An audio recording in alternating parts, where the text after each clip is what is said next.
मोक्षमार्गस्य नेतारं भेत्तारं कर्मभूभृतां ज्ञातारं विश्वतत्त्वानां वन्दे तद्गुणलब्धये. आचार्य उमास्वामी विरचित तत्वार्थसूत्र मोक्षशास्त्र आपण बघतोय. तर ह्याच्यामध्ये आपण 7 नंबरचं सूत्र बघितलं होतं परवा. निर्देश, स्वामित्व, साधन, अधिकरण, स्थिती आणि विधान या प्रकारांच्या द्वारे काय केलं जातं तर वस्तुस्वरूपाला जाणण्याचं तिथं हे माध्यम आहे किंवा साधन आहे. मग ह्याच्याद्वारे विस्ताराने आपल्याला आणखीन काय होतं तर ज्ञान होतं. जे आपण प्रमाण आणि नयाच्या द्वारे बघितलं होतं की त्याच्याद्वारे पण ज्ञानाचीच प्राप्ती होते. पण प्रमाण आणि नयाच्या द्वारे काय आहे तर संक्षेपमध्ये ज्यांना थोडक्यात समजतं तर तिथं काय आहे प्रमाण आणि नयाच्या द्वारे ज्ञान होण्यासाठी वापर आहे. आणि इथं काय आहे तर त्याच्यापेक्षा अजून विस्ताराने नाही समजलं तर आणखीन आपण फोडून सांगतो ना, तर तसं स्पष्टीकरणाच्या द्वारे विशेष ह्या सूत्राच्या द्वारे पण आपल्याला ज्ञानाची प्राप्ती होते. ह्या सूत्राच्या म्हणजे ह्या सूत्रामध्ये जे सांगितलेलं आहे 6 प्रकार आहेत किंवा 6 पद्धतीने, तर त्याद्वारे पण आपण ज्ञान करून घेऊ शकतो. मग आता हे जे आपण बघितले होते 6 प्रकार, की आपण काय म्हणलं की ह्या 6 प्रकारांच्या द्वारे पण आपल्याला काय होणार आहे वस्तूचं विशेष ज्ञान होणार आहे किंवा वस्तू काय आहे कशी आहे हे समजून घेण्यासाठी ह्या 6 प्रकारांचं काय आहे तर साधन किंवा त्या मार्गे आपल्याला ज्ञान होणार आहे. मग आता निर्देश म्हणजे काय तर वस्तूकडे आपण ही वस्तू असं म्हणतो. म्हणजे आता आपल्याला काहीतरी वस्तू पाहिजे दुकानात गेल्यानंतर आपण काय म्हणतो आम्हाला अमुक अमुक वस्तू दाखवा. म्हणजे पहिल्यांदा काय केलं की त्या वस्तूकडे आपण निर्देश केला, आम्हाला हे पाहिजे असं सांगणं किंवा त्या वस्तूबद्दल आपण बोलणं. कशाचं फक्त नावाने की अमुक अमुक वस्तू, पेन पाहिजे, वही पाहिजे, साडी पाहिजे, भाजी पाहिजे, जे काय असेल ते आम्हाला भाजी पाहिजे असं म्हणणं. तर हे काय झालं त्या वस्तूकडे आपण निर्देश केला. आता स्वामित्व म्हणजे काय त्या वस्तूचा मालक कोण आहे तर त्याला काय म्हणायचं स्वामित्व. म्हणजे त्या दुकानदार त्या गोष्टीचा कोण झाला मालक झाला, म्हणून त्याला काय म्हटलं त्या वस्तूचा स्वामी कोण आहे दुकानदार आहे. त्याच्यानंतर ही वस्तू कशापासून बनलेली आहे. मग आपण त्या दिवशी साडीचं उदाहरण बघितलं होतं की कॉटनची आहे का पॉलिस्टरची आहे का सिल्कची आहे का खादीची आहे, हातमागावर केलेली आहे, स्वतः विणलेली आहे का एम्ब्रॉयडरी मशीनद्वारे केलेली आहे. म्हणजे असं त्याच्याबद्दलचं जाणून घेणं किंवा कुठल्या धाग्याच्याद्वारे ती बनलेली आहे, त्याच्यामध्ये कुठलं मटेरियल वापरलेलं आहे, हे सगळं काय झालं तर ती वस्तू बनण्यासाठी काय काय वापरले हे बघणं. म्हणजे वस्तू कशापासून बनलेली आहे तर त्याला काय म्हटलेलं आहे साधन. त्याच्यानंतर अधिकरण कशाला म्हटलं आहे ती वस्तू कशाच्या आधाराने आहे. म्हणजे आता वस्तू बनली आहे तर वस्तू कुठं बनली आहे तर त्या कंपनीमध्ये बनली आहे किंवा त्या मशीनच्या द्वारे. म्हणजे तिथं आधार काय आहे तर ती मशीन असेल किंवा ती कंपनी असेल. म्हणजे हे काय झालं त्याचा आधार. म्हणजे आधारासाठी ह्याच्यापेक्षा सोपं समजून घेण्यासाठी म्हणजे आंबे ठेवलेत आपण कशात ठेवलेत एका टोपलीत ठेवलेत. मग आंब्याचा आधार काय म्हटलं तर काय म्हणणार टोपली. टोपली हा काय झाला आंब्याचा आधार झाला. तसं ती साडी किंवा ती वस्तू कशामध्ये आहे किंवा कुठं बनलेली आहे किंवा कुठं ठेवलेली आहे तर हे काय झालं त्याचं आधार. म्हणजे आपण दुकान म्हणू शकतो किंवा ते रॅक म्हणू शकतो. म्हणजे असं आपण वेगळ्या वेगळ्या पद्धतीने तिथं लावू शकतो. त्याच्यानंतर स्थिती म्हणजे काय ती गोष्ट किती काळासाठी टिकणार आहे बनल्यापासून ती त्याचं अस्तित्व जोपर्यंत असणार आहे त्याला काय म्हटलेलं आहे त्याची स्थिती. म्हणजे आता आपण भाजी आणल्यानंतर ती भाजी किती दिवस टिकल जास्तीत जास्त.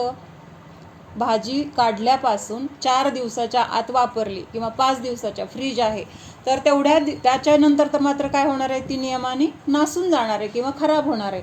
म्हणजे त्याची स्थिती. मग साडी आहे आता सारखी वापरली तर काय आहे लवकर फाटणार आहे, कपाटातच ठेवली तर 10 वर्ष पण राहील. म्हणजे त्याची कालमर्यादा किंवा आता समजा खूप वापरली तरी ती खराब नाही झाली. म्हणजे हे काय झालं त्याची स्थिती झाली. म्हणजे कशी बनली आहे किंवा कुठलं मटेरियल आहे त्याच्यावर त्याची स्थिती पण आहे. आणि विधान म्हणजे काय अजून कुठल्या कुठल्या प्रकाराचं ती वस्तू असते किंवा आहे.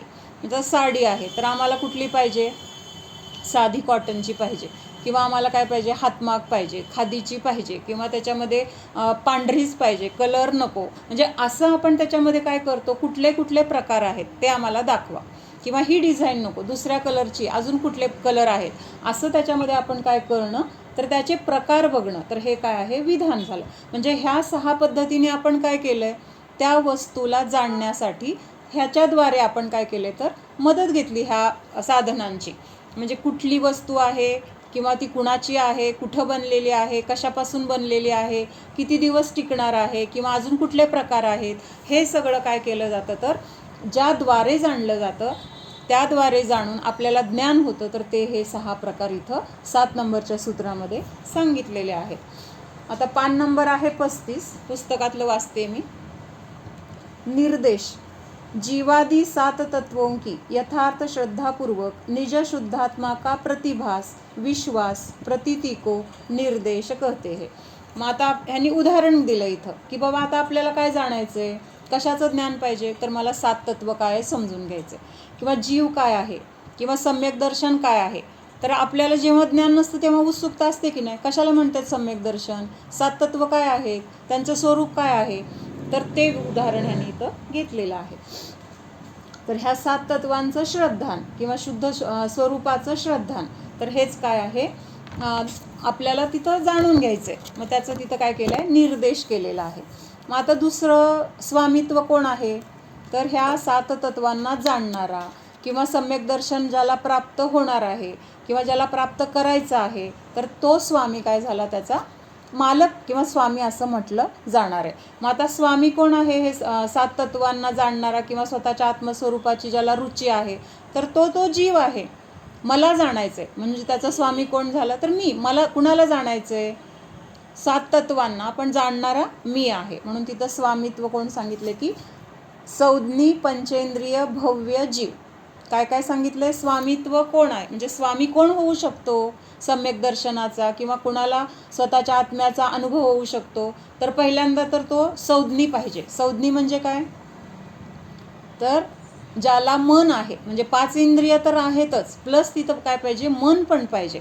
म्हणजे ज्याला मन आहे किंवा जो संज्ञी आहे त्यालाच हे सम्यक दर्शन प्राप्त होऊ शकतं किंवा 7 तत्वांना जाणण्याची योग्यता त्या जीवामध्येच आहे. म्हणजे असंज्ञी किंवा बाकीचे 4, 3, 2 इंद्रियवाले जीव हे जाणू शकत नाही, कारण तेवढं त्यांच्यामध्ये ज्ञानाचा उघाडच नाही आहे, त्यांना विचार करण्यासाठी मनच नाही आहे. त्यामुळे इथं पहिलं पॉईंट काय सांगितलं आहे त्यांनी की ह्याचा स्वामी कोण असणार आहे, तर संज्ञी जीव. त्याच्यानंतर पंचेंद्रिय तर आलाच, म्हणजे पंचेंद्रिय आणि संज्ञी. आणि दुसरी गोष्ट, संज्ञी पण आहे पंचेंद्रिय पण आहे, पण जर तो अभव्य असेल तर त्याला ज्ञान होणार का, सम्यक दर्शन होणार का, किंवा 7 तत्वांचं जसं आहे तसं यथार्थ स्वरूप त्याला समजणार का, नाही समजणार. कारण काय होणार आहे, ठराविक एक मर्यादाच्या पुढं त्याचं तो जाऊच शकत नाही. म्हणजे ही काय आहे, तर त्याची ती योग्यता आहे. का आहे, ह्याच्यात काय बदल करू शकतो का, आपण काही करू शकत नाही.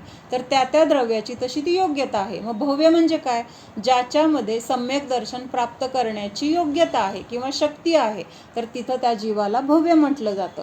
म्हणजे भव्य पाहिजे, पहिल्यांदा संज्ञी पंचेंद्रिय पाहिजे आणि संज्ञी पाहिजे. मग हे 4ही गतीमध्ये असे जीव असतील जे भव्य आहेत, संज्ञी पंचेंद्रिय आहेत, तर कुठल्याही गतीमध्ये सम्यक दर्शन प्राप्त करू शकतात किंवा तिथं 7 तत्वांना ते जाणू, म्हणजे त्याचं श्रद्धान होऊ शकतं. 7 तत्वांचं श्रद्धान म्हणजे काय, त्या 7 तत्वांना जाणून स्वतःच्या आत्मस्वरूपालाच जाणायचे.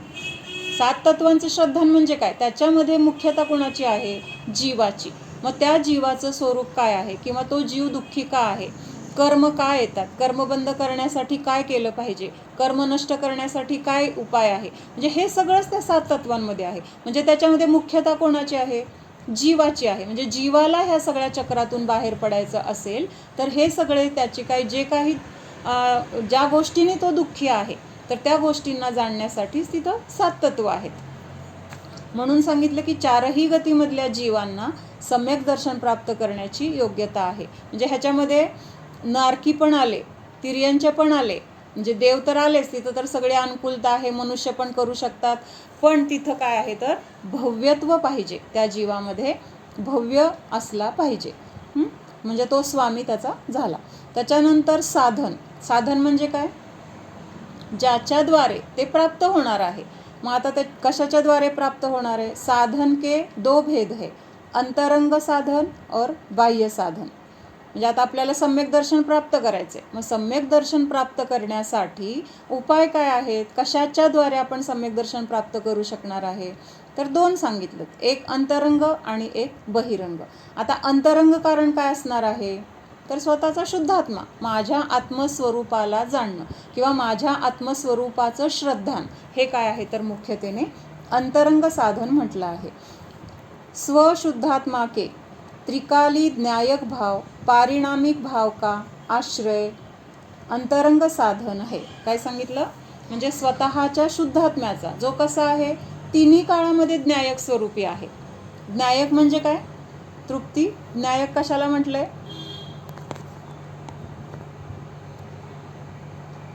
तृप्ती करता जो त्यांच्या ज्ञानामध्ये तिन्ही काळातलं झळकलंय की नाही. अरिहंत सिद्ध म्हणजे ते काय फक्त स्वतःलाच जाणतायत का, आपण म्हणतो की नाही तिन्ही लोकातील तिन्ही काळातील ते सगळं जाणतायत. मग त्या जाणण्याला पण तिथं मग ज्ञायकच म्हटलंय ना. मग ज्ञायक ह्या शब्दाचा अर्थ नक्की काय होतो, परफेक्ट.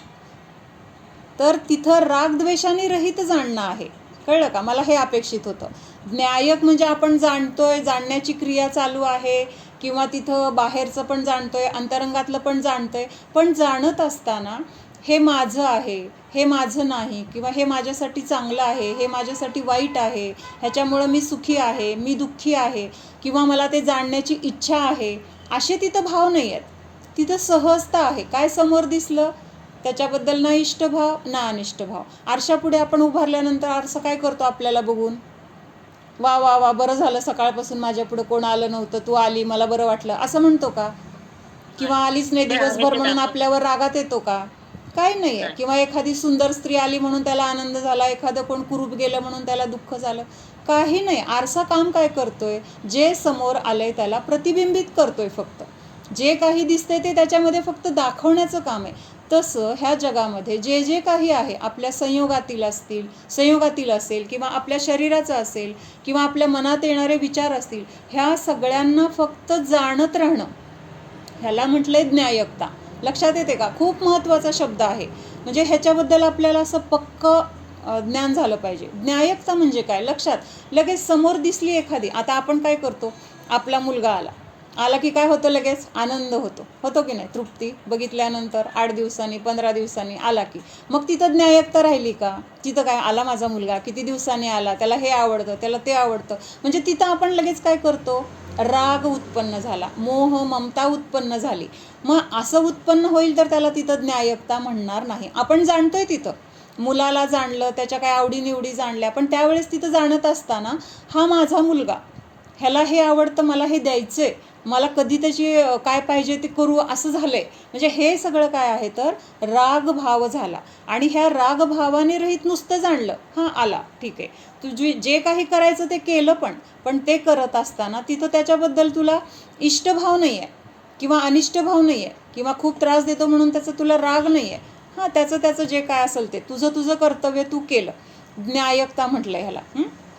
तर रस्त्यावरून खूप लोक चाललेले असतात, आपण त्यांच्याकडे बघतो आणि आपण त्यांना विनाकारण काय म्हणतो का, हा माणूस चांगला आहे, तो माणूस वाईट आहे, ह्याने असं का करायचं, असले का कपडे घातलेत, लेस भाव खातो, काहीतरी म्हणतो का, आपण एक सहज बघत असतो. म्हणजे ना इष्टभाव ना अनिष्टभाव. मग असं हे इष्ट किंवा अनिष्ट भावाने रहित जाणणं, तर ते काय आहे, ज्ञायक भाव असं म्हटलेलं आहे. आणि हा ज्ञायक स्वभाव हा माझा काय आहे तर स्वतःचा तो एक गुण आहे, किंवा तो स्वभाव आहे. ज्ञायक राहणे हा माझा स्वभाव आहे.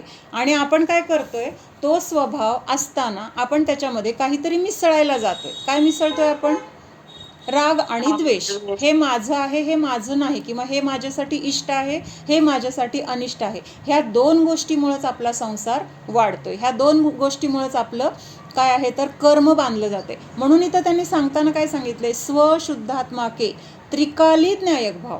हा जो त्रिकाली ज्ञायक भाव आहे, हा जीवाचा कसा आहे तर अनादि अनंत, किंवा तिन्ही काळामध्ये तो स्वभाव आहे, वेगळा नाही आहे. पूर्वी वेगळा होता, आता वेगळा आहे, पुढं बदलणार आहे, असं नाही आहे. तिन्ही काळामध्ये हा जीव कसा आहे तर ज्ञायक म्हणजे फक्त जाणणार आहे. पण आपण आपला स्वभाव विसरतोय. काय करतोय आपण, मी ज्ञायक आहे हेच आपल्याला लक्षात येत नाही. आणि आपण मग जे समोर येईल त्याच्यामध्ये आपण राग तरी करतोय किंवा द्वेष तरी करतोय. कामवाली आली, खूप 4 दिवस न सांगता घरी राहिली आणि 5व्या दिवशी आली, आल्यानंतर कसं होतं आपल्याला? चीड येते की नाही? असं करतात का, आम्ही एवढे वेळेला देतो करतो. मग तिथं आपण न्यायक राहिलो का? तिथं लगेच द्वेष झाला, तिच्याबद्दलची चीड आली, तिच्याबद्दलचा आपल्या मनामध्ये एक तिरस्कार झाला, किंवा आपल्याला तिच्यामुळं त्रास झाला आहे अशी आपली मान्यता, आपली तसे विचार. मग हेच विचार काय आहेत? तर न्यायकतेला सोडून आहेत. म्हणून आपला स्वभाव न्यायक आहे. संसारात राहून न्यायक कसं? त्या काळामध्ये आपल्याला हे खूप अवघड वाटतं, पण जे कोणी मुनी किंवा जे कोणी ज्ञानी किंवा जे कोणी ह्या संसारातून बाहेर पडलेत, ते पण ह्या संसारात असतानाच ह्या गोष्टींना शिकलेत. न्यायक राहायला शिकलेत ते, आणि मग ह्या संसारातून बाहेर पडले आणि मग न्यायक राहायला शिकले, असं होऊ शकत नाही. घरात राहूनच अभ्यास करायला पाहिजे. मग दिवसातून 10 वेळा आपल्याला चीड आली, दुसऱ्या दिवशी त्या दिवशी आपल्याला खंत वाटली पाहिजे की अरे, वस्तुस्वरूप काय आहे? आज माझ्याशी त्या कामवालीने 4 दिवस असं केलं, खाडं केलं, सांगितलं नाही वगैरे. मग ही वेळ माझ्यावर का आली? तिची चूक आहे का माझी चूक आहे? तिच्या परीने तिची चूक असेल, तिला त्याचं फळ मिळेल. पण आज हा प्रसंग मला का आला? तर मी काहीतरी असं कर्म केलेलं आहे की मला आज तिच्याकडून प्रतिकूलता मिळाली. म्हणजे मुळात कारण कोणाचं आहे? माझं कर्म हे तिथं मूळ आहे. माझं कर्म पण कोण म्हणतंय? म्हणजे आपण माझं कर्म म्हणतोय, पण ते कर्म तरी आपल्याला त्रास देते का? आपण त्या कर्माला बोलवले, आपण तसे परिणाम केल्यामुळं ते कर्म आपल्या संयोगामध्ये आले आणि आता आपल्याला ते फळ देते. पण आपण ह्या सगळ्या गोष्टींना काय करतो? विसरतो, किंवा ह्या गोष्टी बघत नाही, आणि समोर जे दिसतंय त्याला आपण सगळा काय करतो? दोष देतो, आणि त्यामुळं तिथं न्यायक भाव राहत नाही. मग जेव्हा आपल्याला लक्षात येतं की समोरच्या व्यक्तीचा, समोरच्या वस्तूचा, समोरच्या घटनेचा काहीही संबंध नाही आहे, जे काही मला भोगावं लागते किंवा जे माझ्या संयोगात मला त्रास देते किंवा मला त्रास होतोय असं मला वाटतंय, तर ते सगळे माझ्याच परिणामांचं फळ आहे. हे सुरुवातीला आपल्याला नाही जमत, पण हळूहळू हे आपल्याला जर सतत आपण ह्याचं चिंतन केलं किंवा हे बरोबर आहे हे आपल्याला पटलं, तर आपल्या वागण्यातून ते येणार आहे. खूप गोष्टी आपण अज्ञानाने करत आलेलो आहोत किंवा करत असतो, म्हणजे व्यवहारातल्या बरं का. पण जर आपल्याला कुणीतरी सांगितलं की असं केलं ना ही गोष्ट जास्त छान होते, आपण लगेच बदल करतो की नाही?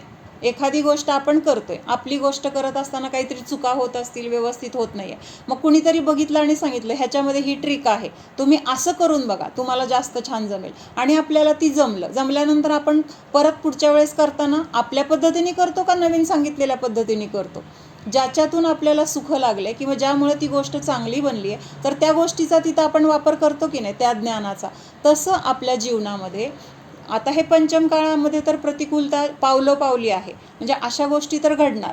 पण तिथं माझा स्वभाव न्यायक आहे, मला न्यायक राहायचं आहे, एवढी जरी सुरुवातीला आठवण आली, त्यावेळेस आपण तेवढं जरी आपल्याला आठवलं, बरे त्यावेळेस कशाय होतील किंवा जे नेहमीप्रमाणे घडतंय तसं होईल, पण अंतरंगामधून ही जी खंत झाली ना, अरे माझं चुकतंय, हे त्या समोरच्याचं काही दोष नाही आहे, मी त्या दृष्टीने बघते, त्याला दोष देते, ही माझी चूक आहे, हे माझंच कर्म उदयाला आलेलं आहे, मीच असे परिणाम केलेले आहेत, ह्या चिंतनाच्या द्वारे आपण लगेच शांत होतो. हा प्रयोग आपल्याला करायचा आहे. नुसतं हे ज्ञान करून उपयोग नाही आहे. ग्रंथाच्या ग्रंथ आपले पूर्ण झाले, आम्हाला आता सगळं व्याख्या माहिती आहेत, सगळं माहिती आहे, त्याचा काही उपयोग नाही आहे. आपल्या जीवनामध्ये आपण ते किती अंशाने उतरवतोय किंवा त्याच्यासाठी आपण किती प्रयत्न करतोय, तर ते काय आहे आपल्यासाठी खरं गरजेचं किंवा महत्त्वाचं आहे. म्हणून हे आपल्याला आत्ता समजून तरी घेऊया अगोदर, न्यायक भाव काय आहे. म्हणजे रागद्वेष न करता जाणत राहणं हा न्यायक भाव आहे, आणि तो माझा स्वभाव आहे. हे रागद्वेष हा माझ्या स्वभावात नाही आहे. पाण्यामध्ये बुडबुडे उत्पन्न होतात. बुडबुडे कधीपर्यंत उत्पन्न होतात? जोपर्यंत खालून तिथं उष्णता आहे, जोपर्यंत तिथं काय आहे, गॅस चालू आहे, तोपर्यंत ते पाण्यामध्ये बुडबुडे उत्पन्न होतात.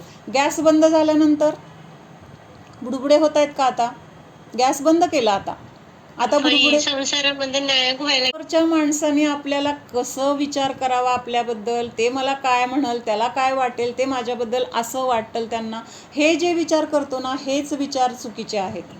वाटायचं नाही ग, प्रत्यक्ष व्यवहारात योग्य करायचंय ग, पण आतून मान्यता आपल्याला ही पाहिजे, मान्यता करायची ना की ठीक आहे. आणि मग रागद्वेष तिथं करायला जे सांगतो ना ते शांत पद्धतीने, योग्य पद्धतीने पण ती गोष्ट आपण हँडल करू शकतो. म्हणजे पूर्वी जे रागद्वेष होत होते त्या रागद्वेषांमध्ये तिथं ऑटोमॅटिक फरक पडणार आहे. ॲटोमॅटिक तिथं आपल्याला ती तीव्रता किती आधीची होती, किंवा आपण दुसऱ्यांना दोष देत होतो, दुसऱ्यांना दोषी म्हणून बघत होतो, त्याचीच चूक आहे, माझी काही चूक नाही आहे, हा जो आपला कन्सेप्ट होता तर तो तिथं पूर्ण काय होणार आहे, नष्टच झाला. आपण तिथं म्हणणार आहे तू नीट काम कर, तू वेळेवर ये, तू सांगत जा, हे सगळं व्यवहाराने बरोबर आहे, पण रागा नाही करून घे आणि तिला दोष पण देणार नाही. म्हणजे दोन गोष्टी झाल्या तिथं. व्यवहारात आपण शिस्त पाहिजेच, किंवा ज्या पद्धतीने चालायचं त्या पद्धतीने चाललंच पाहिजे, पण हे सगळं करत असताना अंतरंगामध्ये जसं आहे तसं जाणणं, ह्यालाच काय म्हटलेलं आहे, वस्तुस्वरूपाला जाणणं. काय वस्तुस्वरूप काय आहे, प्रत्येक जीव स्वतंत्र आहे, त्याचं परिणमन त्याच्या योग्यतेने होत आहे. मग त्यांनी इथं असं का वागलं, त्यांनी माझ्या इच्छेप्रमाणे वागायला पाहिजे, हे आपण त्याच्या स्वतंत्रतेला बाधा देत नाही आहे का, त्याच्या स्वतंत्रतेला आपण बाधा देतोय का नाही. म्हणून आपण काय करायचे, जे योग्य आहे ते सांगायचे, पण त्याच्यातून जो रिझल्ट येईल तर ती तशी होण्याची योग्यता होती, हे पण आपल्याला तिथं लक्षात आलं पाहिजे. आणि अंतरंगातून ही भावना असेल तर बहिरंगामधून आपल्याकडून मग रागद्वेष होणार नाहीत, दुसऱ्याला दोष दिले जाणार नाहीत. भले आपण सगळं तिथं करून घेण्यासाठी तिथं तत्पर राहू, किंवा जे काही करायला पाहिजे त्याच्यासाठी आपण तिथं शिस्त ठेवू, पण अंतरंगातून ही मान्यता आपली पक्की होणार आहे की ह्याचा करता परद्रव्य पण नाही, किंवा मी पण त्या परद्रव्याचं परिणमन करू शकत नाही. जसं होणार आहे, जसं घडणार आहे त्यानुसार घडणार आहे. प्रयत्न करणं, सांगणं हे माझं काय आहे तर तेवढं कर्तव्य म्हणा, किंवा तेवढं माझ्या हातात आहे ते मी करणार. म्हणजे न्यायक भाव काय आहे हे आपल्याला पावलोपावली. म्हणून आम्हा काय सांगायच्या, मी खाताना खाणारा नाही जाणणारा आहे. खाणारा नाही जाणणार आहे म्हणजे काय, तर तिथं न्यायक आहे. मी खाणारा, मला हे आवडतं, मला ते आवडतं, ह्याच्यामध्ये न्यायकता कुठं राहिली.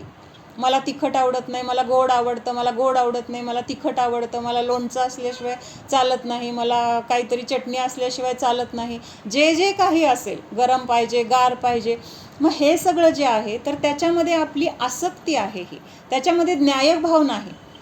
हां, जे काही माझ्या समोर आहे किंवा जसं असेल तसं त्याच्यामध्ये रागद्वेष न करता खाणं म्हणजेच मी जाणणार आहे.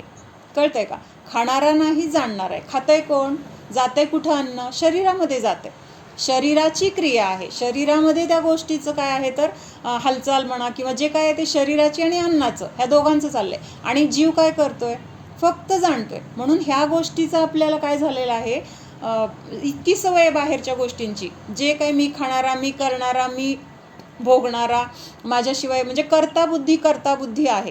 मग ही कर्ताबुद्धी ह्या न्यायक भावाला जर आपण जाणलो तर तिथं काय होणार आहे, नष्ट होणार आहे. म्हणून सांगितले की ह्या त्रिकाली न्यायक स्वभाव जो आहे त्याच्या आश्रयाने काय होणार आहे तर त्याचा आश्रय हे साधन आहे. कशाचं साधन आहे, सम्यक दर्शनाचं. म्हणजे सम्यक दर्शन काय फार वेगळं आहे असं नाही आहे. हा जो म्हणजे स्वतःच्या स्वरूपाचं जे श्रद्धान आहे की मी ह्या सर्वापासून भिन्न आहे, मी न्यायक आहे, मी फक्त जाणणारा आहे, रागद्वेष हा माझा स्वभाव नाही, न्यायक हा माझा स्वभाव आहे.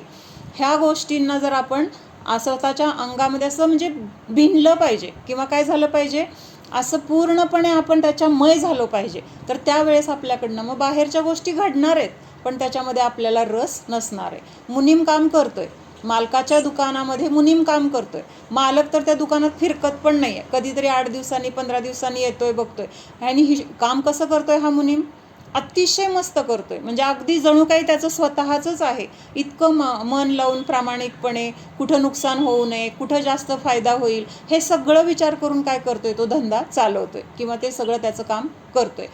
पण हे करत असताना त्याच्यामध्ये जे काही प्रॉफिट होईल, त्याच्यामध्ये जे काही लॉस होईल, त्या दोन्ही गोष्टीला तो स्वतःला आनंदी किंवा दुःखी होतोय का त्या गोष्टींमुळं. तिथं फायदा झाला तरी शेवटी त्याला बरं वाटेल, हां चला ही गोष्ट केली म्हणून फायदा झाला, पण तो फायदा मालकाचाच आहे, त्याचा कुठं आहे वैयक्तिक. काही नुकसान झालं, वाईट पण थोडंसं वाटेल, पण शेवटी मी माझ्या पद्धतीने केलं, ते मालकाचं होणार होतं, त्याचं झालं. म्हणजे तिथं त्या दोन्ही गोष्टीमुळं तो स्वतःला ना आनंदी समजतोय ना दुःखी समजतोय. म्हणजेच तो कसा आहे, न्यायक आहे. म्हणजे ते माझं दुकान नाही आहे, माझं काय काम आहे तिथं, ते जे काही तिथं सांगितले तेवढं करणं, आणि त्याच्या बदल्यात मला माझा महिन्याला पगार घेणं, हे काय आहे त्याचं तिथलं काम आहे, ड्युटी आहे. मग त्याच्यासाठी तो तिथं अगदी मन लावून सगळं करत असेल, पण ते दुकान माझं, त्या दुकानातला माल माझा, त्या दुकानामुळं फायदा झाला तो माझा, त्याच्यामध्ये नुकसान झालं तो माझं, ते माझं, असं तो मानतोय का? अजिबात नाही आहे. त्याला ओढ काय आहे? आपली ड्युटी संपली की आपल्या आपल्या घरी जायचं आहे. तसं ह्या संसारामध्ये ह्या सगळ्या गोष्टी आपण करणार आहे. जसं तो मुनी मन लावून करतोय तसं आपण ह्या सगळ्या जबाबदाऱ्या कर्तव्य करणार आहे. पण हे करत असताना हे माझं नाही, ह्यापासून मी वेगळा आहे, मी फक्त हे सगळं जाणणारा आहे, हा त्या मुनीमसारखा भाव आपला असला पाहिजे. मग थोडासा तो आनंदी दिसेल, थोडंसं त्याला वाईट वाटेल, ह्या सगळ्या गोष्टी आपल्या संयोगात पण होणार आहेत. पण अंतरंगातून जेवढं दुःख किंवा जेवढा आनंद त्या मालकाला होणार आहे, 10 करोडचा फायदा झाला, त्याला जो आनंद झाला किंवा त्याला जे काही त्याच्याबद्दल वाटते तेवढा आनंद त्या मुनीमला होईल का? दोघांच्या आनंदामधला फरक. तेच 10 करोडचं नुकसान झालं, ह्याला पण वाईट वाटते, त्याला पण वाईट वाटते, मालकाला आणि नोकराला, मुनीमला. पण तिथं दोघांच्या वाईट वाटण्यामध्ये सुद्धा फरक आहे की नाही?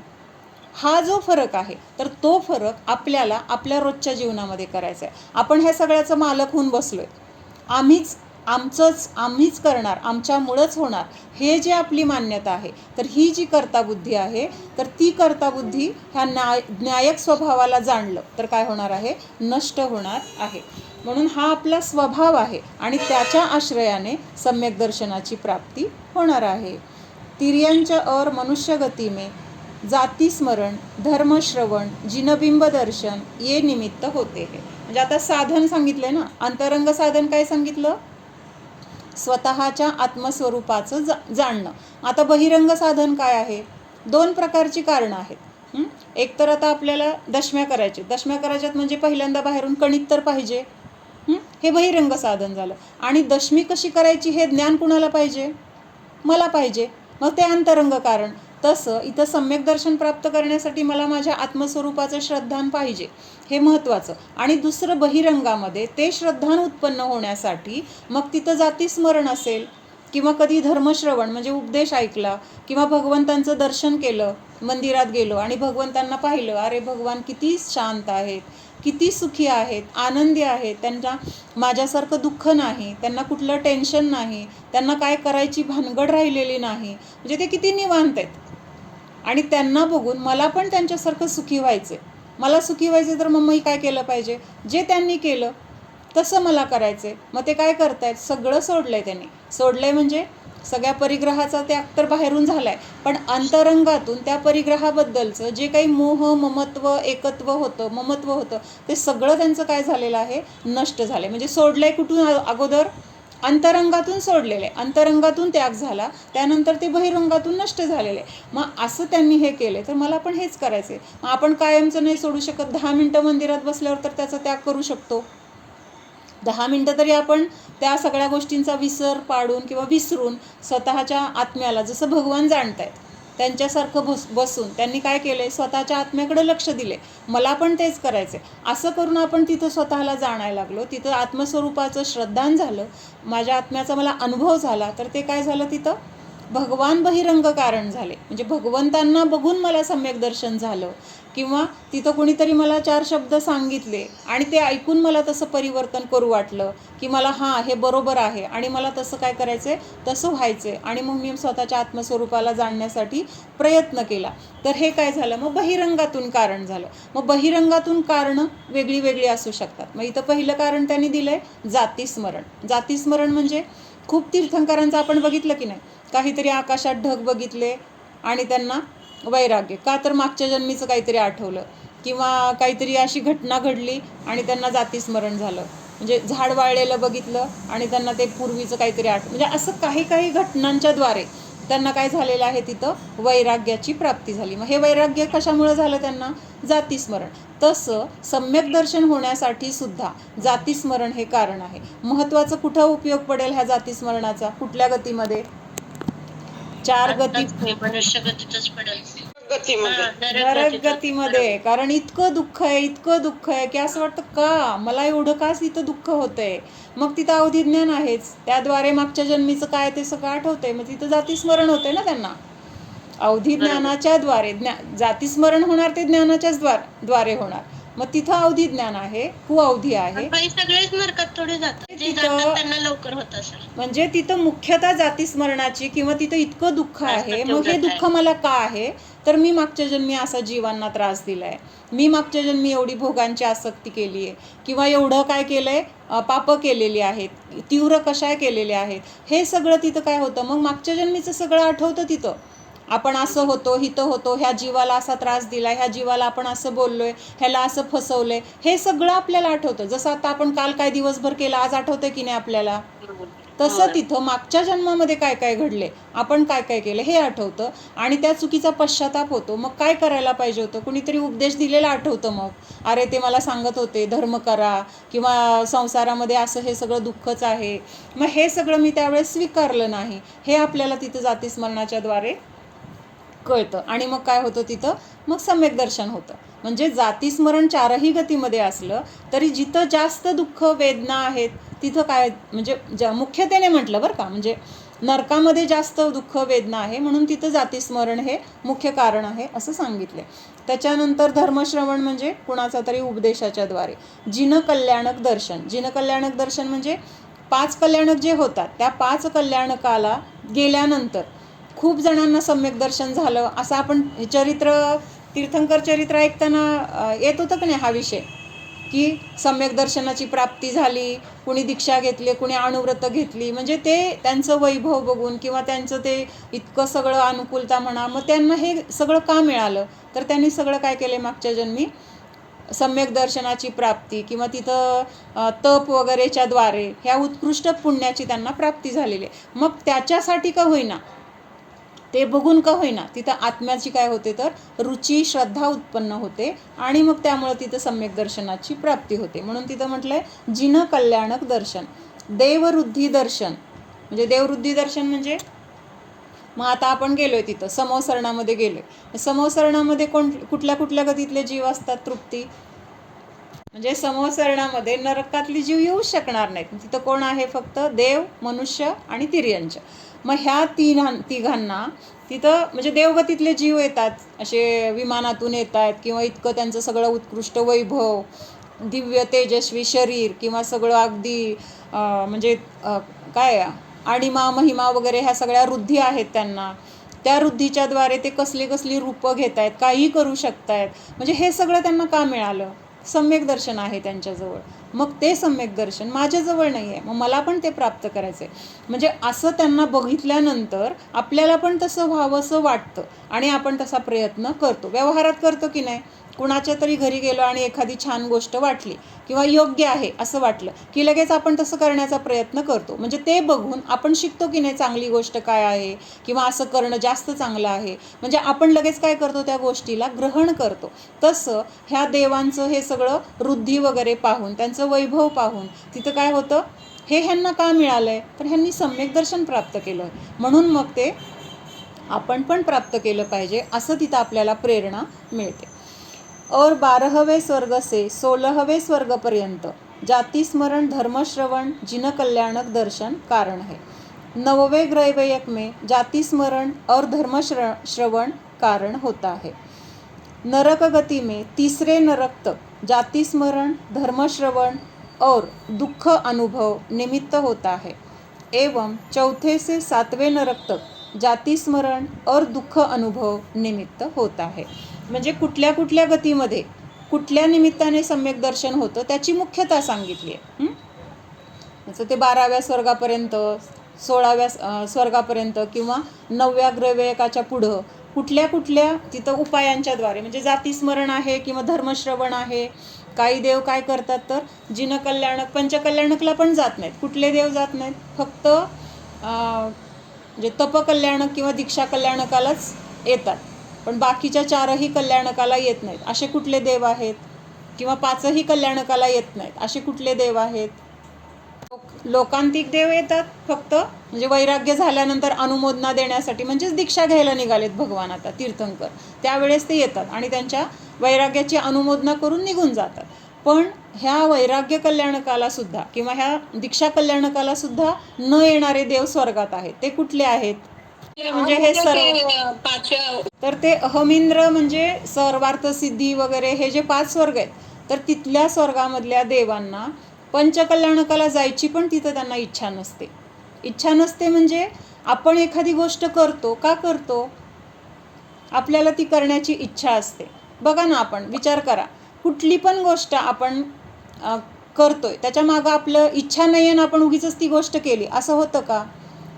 मग ती गोष्ट चांगली आहे म्हणून करायला पाहिजे, पण तिथं इच्छा आली ना, ती गोष्ट चांगली आहे म्हणून मला करायची ही इच्छा आपल्याला होते आणि त्यामुळं आपल्याकडून ती गोष्ट केली जाते. मग अहमिंद्र वगैरे हे काय करतात, तिथं त्यांचं 33 सागरापर्यंतचं आयुष्य आहे. एवढ्या सगळ्या आयुष्यामध्ये तिथं जन्म झाल्यापासून तिथला त्यांचा भाव संपेपर्यंत त्यांचं एकच काम आहे. काय काम करतात?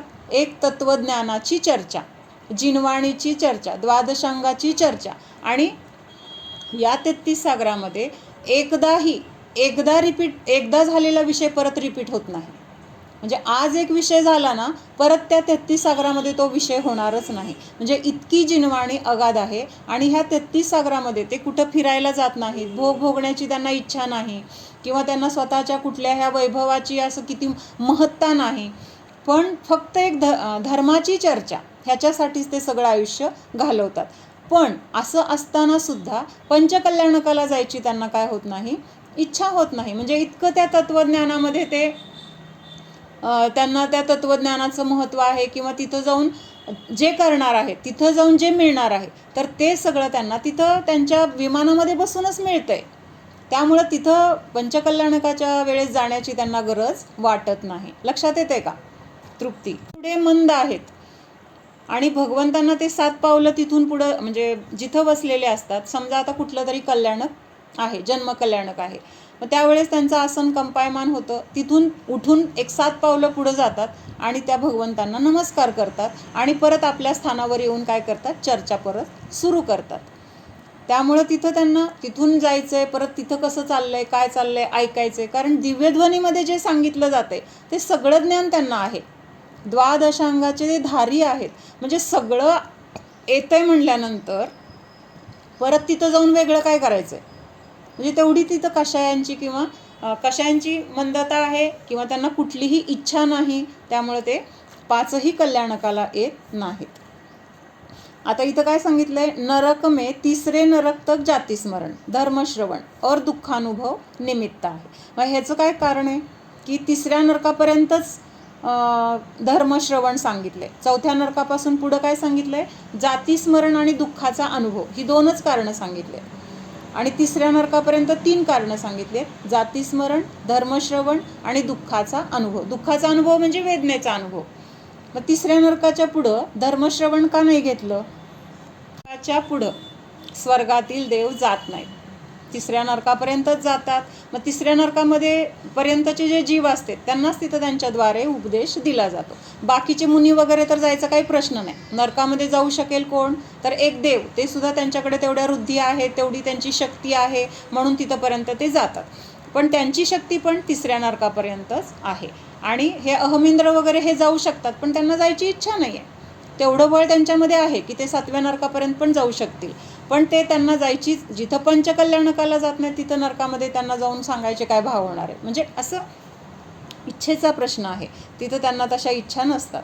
आणि म्हणून 4थ्या नरकापासून पुढच्या जीवांना एकतर जातीस्मरणाच्याद्वारे सम्यक दर्शन होईल, किंवा इतकं दुःख का भोगावं लागतंय तर त्याचं कारण त्यांना कळतं. मग ह्या दुःखातून बाहेर पडायचं असेल तर मला सम्यक दर्शन प्राप्त केलं पाहिजे, हे लक्षात येतं. आणि मग तिथं त्यांना सम्यक दर्शनाची प्राप्ती होते. 7व्या नरकामधल्या जीवाला सुद्धा सम्यक दर्शन प्राप्त करता येतं. म्हणजे ही किती महत्त्वाची गोष्ट आहे.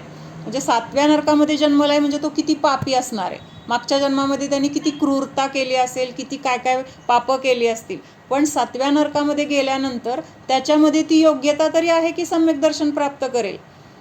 म्हणून नरक गतीपेक्षा तिर्यंच्या गतीला जास्त वाईट म्हटलेलं आहे. तिर्यंच्या गतीमधले जीव म्हणजे कुठले, एकेंद्रियापासून 4 इंद्रियापर्यंतचे किंवा असंज्ञी पंचेंद्रियापर्यंतचे जीव.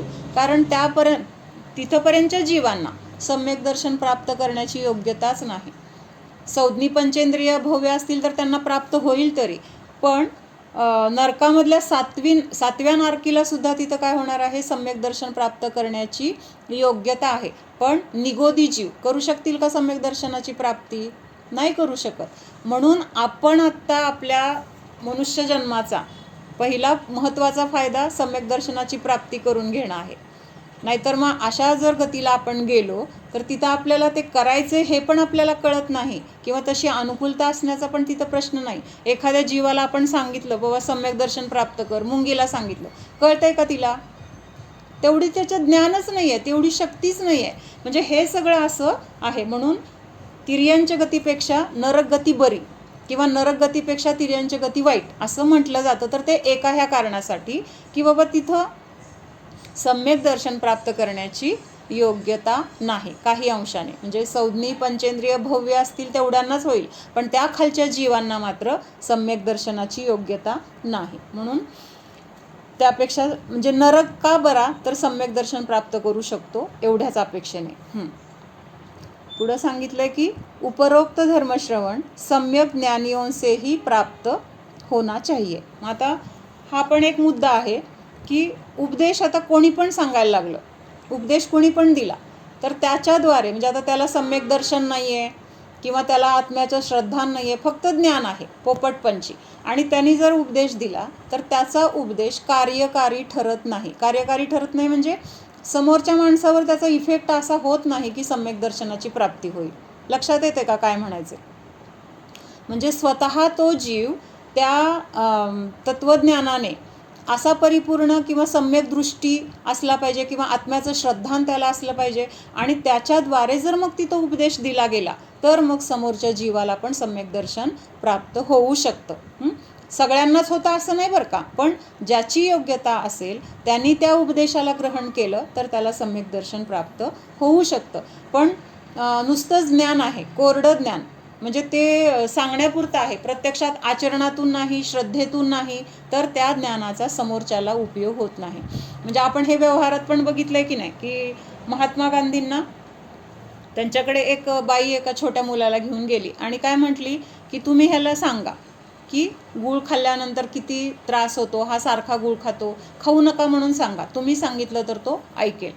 मग त्यावेळेस त्यांनी काय सांगितलं, 8 दिवसांनी ये. 8 दिवसांनी ये का सांगितलं?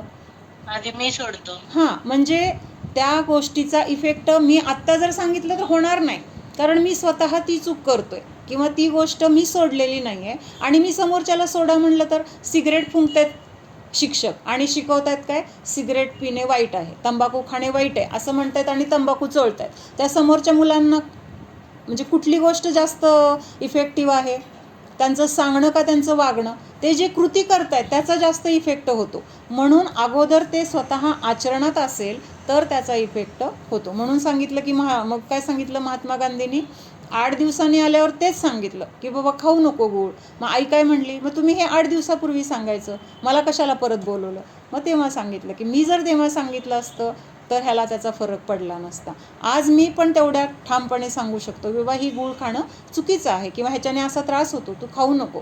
मला अधिकार तेव्हाच मिळेल जेव्हा मी स्वतः त्या गोष्टीचं आचरण करत असेल. नुसतं जर मी स्वतः सांगतोय आणि मी स्वतः त्या गोष्टीची किंवा ती चूक करत असेल तर माझ्या सांगण्याचा तिथं उपयोग होणार नाही. म्हणून सांगितले धर्मश्रवण सम्यक ज्ञानियों से प्राप्त होना चाहिए.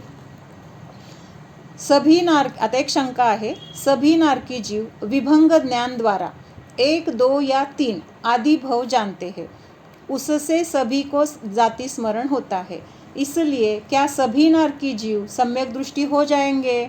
मग आता तिथं जातीस्मरण हे मुख्य कारण सांगितले ना, नरकामध्ये सम्यक दर्शन व्हायचं असेल तर जातीस्मरणाच्या द्वारे पण होते.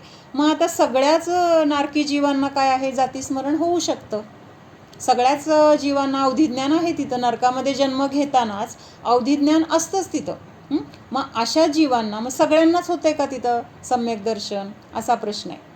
प्रश्न कळला का सगळ्यांना? सगळ्या नारकी जीवांना जातीस्मरणाच्या द्वारे सम्यक दर्शन होईल असं तिथं त्यांनी शंका काढलेली आहे. कारण प्रत्येकालाच तर तिथं काय आहे, विभंग ज्ञान म्हणजे काय लक्षात आलं का सगळ्यांना? अवधी ज्ञान 2 प्रकारचं सांगितलंय, एक कुअवधी आणि एक सुअवधी. मग जे नरकामध्ये जे मिथ्यादृष्टी जीव आहेत नरकामध्ये दोन्ही प्रकारचे जीव आहेत, सम्यक दृष्टी पण आहेत, मिथ्या दृष्टी पण आहेत. मग ज्या सम्यक दृष्टी जीवांचं अवधी ज्ञान आहे त्याला काय म्हटलं जातं? सुअवधी किंवा नुसतं अवधी. आणि जे मिथ्या दृष्टी आहेत तर त्यांच्या अवधी ज्ञानाला कुअवधी नाव आहे. आणि ह्या कुअवधीचं समानार्थी शब्द विभंग ज्ञान आहे. म्हणजे विभंग ज्ञान हे काय म्हटलं जातं? कुअवधी ज्ञानाचा समानार्थी शब्द. लक्षात येते का?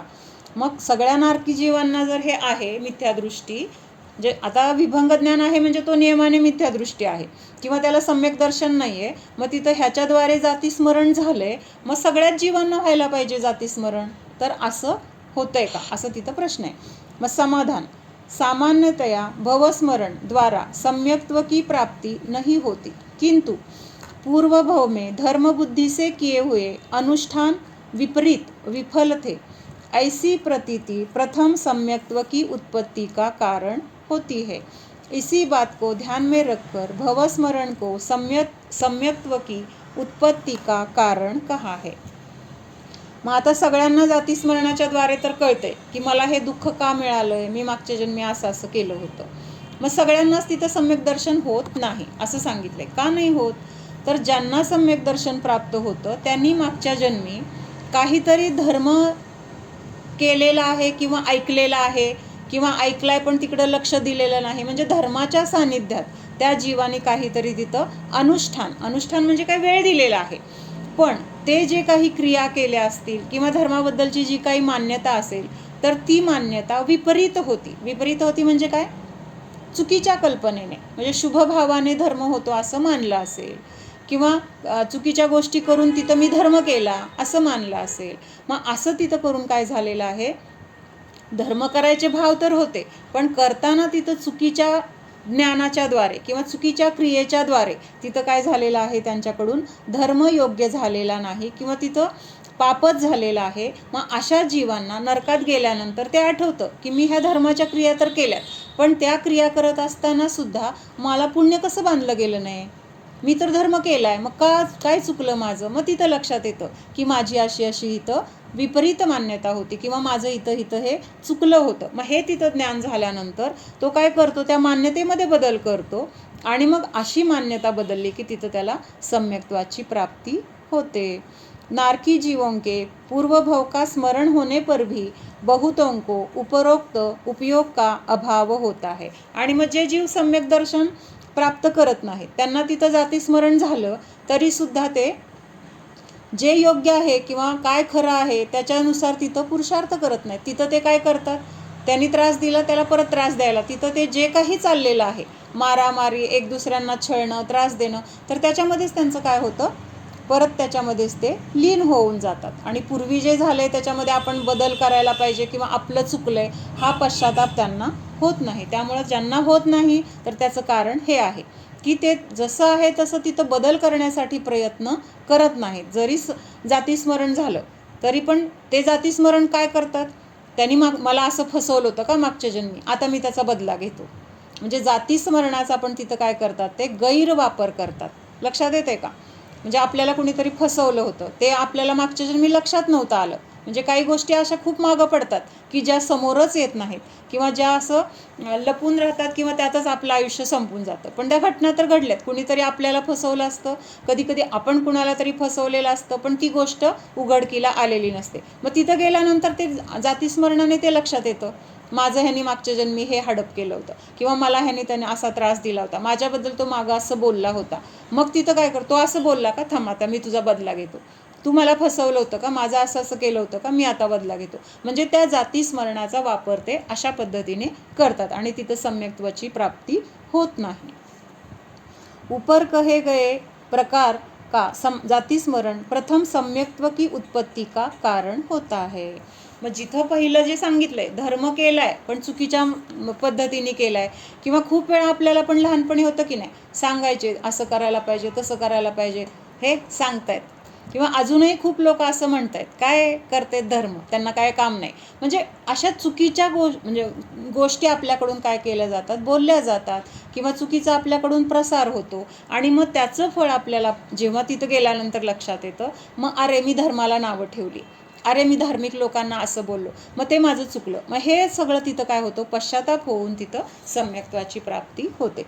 मग ह्याच्यातून आत्ता आपण हे लक्षात घ्यायचे की आपल्याकडून असं कुठल्याही गोष्टी नाही झाल्या पाहिजेत की पुढं जाऊन आपल्याला पश्चाताप करावा लागेल, पुढं जाऊन आपल्याला त्याचं काहीतरी फळ भोगावं लागेल. अजून एक शंका दिली आहे, नरक में ऋषियों साधुओं का गमन नहीं होता, फिर वहाँ नारकी जीवों के धर्म श्रवण किस तरह संभव हो सकता है. अपने पूर्व भव के संबंधियों के धर्म उत्पन्न कराने में प्रवृत्त और सभी बाधाओं से रहित सम्यक दृष्टि देवों का वहाँ तिसरे नरक पर्यंत गमन होता है. मग आता उपदेश पण मिळतो, तिसऱ्या नरकापर्यंतच्या जीवांना उपदेश मिळतो. मग तिसऱ्या नरकापर्यंतच्या जीवांनाच उपदेश मिळतो, पुढं जाऊ शकत नाहीत, हे झालं कारण. पण त्याचं दुसरं कारण काय आहे, अंतरंग कारण, की तिथं कोणीतरी, तिथं जाणारे देवसुद्धा ज्यांना उपदेश द्यायला जातात ते कोणीतरी त्यांचं पूर्व भवातलं संबंधी असतं, नातेवाईक तरी असेल, काहीतरी पूर्वीचं देवाणघेवाण तरी असेल, कोणीतरी काही मदत केलेली असेल. अशा कुठल्या ना कुठल्या कारणाने तिथं त्यांना काय होतं, तर तिथं जाऊन त्यांना उपदेश करण्याचे भाव होतात. मग हे कसे असतात सम्यकदृष्टी जीव, की त्यांना कुठली अडचण नाही आहे, त्यांच्यामध्ये तेवढी शक्ती आहे की त्या तिसऱ्या नरकापर्यंत त्यांना कोणीही अडथळा करू शकत नाही, सहज तिथं जाऊ शकतात.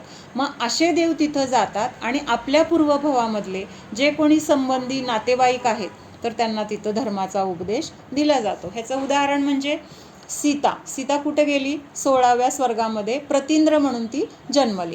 मग आता तिथं गेल्यानंतर मागचं सगळं त्यांना पण जातीस्मरण आहे, कुठं होतो आपण मागच्या जन्मी, कोण होतो, मग इथं का आलो, हे सगळं त्यांना काय असतात, विचार असतात. मग त्यावेळेस तिला आठवलं की नरकामध्ये आपला लक्ष्मण जो तिचा धीर होता तो नरकामध्ये आहे, किंवा रावणाने काय केलं होतं, माझं अपहरण केलं. पण आता देवांना काय असतं, कषायांची मंदता आहे. आता असं बघायला गेलं तर रावण तिचा वैरी आहे. तिच्या रावणामुळे तिला किती दुःख भोगावं लागलं, म्हणजे तिच्यावर एकतर ताटातूट झाली, त्याच्यानंतर ती युद्ध वगैरे झालं सगळं, तिच्या निमित्तात युद्ध झालं. युद्ध म्हणजे रावणानं पळवून नेली आणि तिला आणायचं म्हणजे युद्ध करणं भाग होतं. नाविलाज होईना, नाविलाज का असेना, पण तिथं कितीतरी हिंसा झाली आहे. मग ह्या सगळ्या गोष्टीला कारण कोण आहे, रावण निमित्त आहे. मग त्या रावणामुळे झालं म्हणल्यावर तिला रावणाबद्दलचा द्वेष यायला पाहिजे, ह्याच्यामुळं मला घरातून हाकलून काढलं, मला अग्निपरीक्षा द्यावी लागली, असं तिला आता स्वर्गामध्ये वाटतंय का. तिला आता ते काय वाटतंय, उलट त्या रावणाला जाऊन पण काय उपदेश द्यावा असे भाव आहेत. का असे भाव आहेत, तर स्वर्गामधल्या जीवांचे कषाय मंद असतात, म्हणजे त्यांना तिथं वैर किंवा द्वेष ह्याची तीव्रता नाही आहे. म्हणून तिथं त्या वैरांच्या प्रतिसुद्धा किंवा जे आपले पूर्वजन्मी शत्रू आहेत त्यांनासुद्धा तिथं जाऊन चांगलं सांगण्याचे भाव तिला झाले. म्हणजे लक्ष्मण तर तिच्यासाठी त्यांनी खूप केलं होतं, म्हणजे तिच्याप्रती आस्था होती किंवा तिला सुख लागावं ह्याच्यासाठी त्यांनी प्रयत्न केला, युद्ध केले सगळं. मग त्याला एकतर उपदेश देणं एक वेळ योग्य आहे, पण ह्या रावणाला उपदेश द्यायचे सुद्धा भाव झाले, कारण तिथं तिचं मंद कषाय आहेत आता, आणि तिथं एक सम्यक दृष्टी आहे ती, त्यामुळं तिथं सगळ्या जीवांच्या प्रती समता भाव आहे. आणि म्हणून तिथं जाऊन तिने म्हणजे नरकामध्ये रावणाला सुद्धा काय केला, तर धर्माचा उपदेश दिलेला आहे. मग असं कोणी ना कोणी तिथं जाणारे जे देव आहेत त्यांचं पूर्वजन्मातलं काहीतरी नातं संबंध असतात, आणि त्याची परतफेड करण्यासाठी मग ते तिथं जाऊन त्यांना उपदेश देतात. लोकांतिक देव हे खालच्या स्वर्गामधले देव आहेत. म्हणजे अहमिंद्र म्हणजे सगळ्यात उच्च दर्जाचे जे देव आहेत तर ते अहमिंद्र म्हणजे अतिशय पुण्यवान आहेत. आणि हे लोकांतिक देव पण एका भावानंतर नियमाने मोक्षाला जाणार आहेत, पण अहमिंद्रांपेक्षा त्यांचं पुण्य कमी आहे, म्हणून ते खालच्या स्वर्गामध्ये असतात. म्हणजे त्यांना पण असं काही तिथं भोगण्याचे वगैरे भाव नाही आहेत, ब्रह्मचारी वगैरे असे असतात ना त्या टाईपच त्यांची पण चर्या आहे तिथं.